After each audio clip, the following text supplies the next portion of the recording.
How to download and install Oracle and SQL Developer on Windows 10 or 11.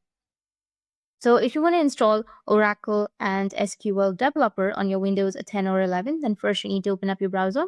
Make sure that you have a stable internet connection and then search for SQL Developer. Once you've searched, you need to click on this official website and then you will have an option of download SQL Developer. You need to click on it, scroll down again, and you will find an option of download right here. You can go with the platform, like for example, you'll have SQL Developer extension for VS Code or Windows 64-bit or Windows 32-bit. You can go and select any option that you're comfortable with. So I'll recommend going to the second one, which is right here, because my computer is Windows 64-bit. So I'll just simply go with this one. Click on download, which will be on the right side, and then go with downloads, which will be in the top right, and it will start the downloading process.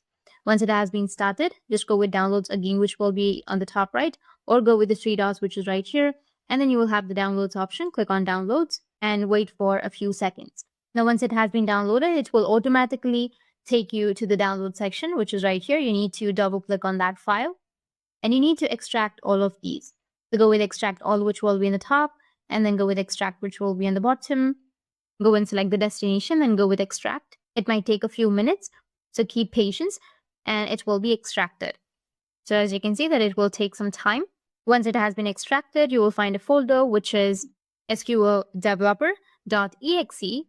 If you click on it for 2 times, then you will be able to see the Oracle SQL Developer will be registering and it will show you the developer interface. So it was that easy to install or download Oracle and SQL Developer on your Windows 10 or 11. And if you have any questions, feel free to comment below. Thanks for watching.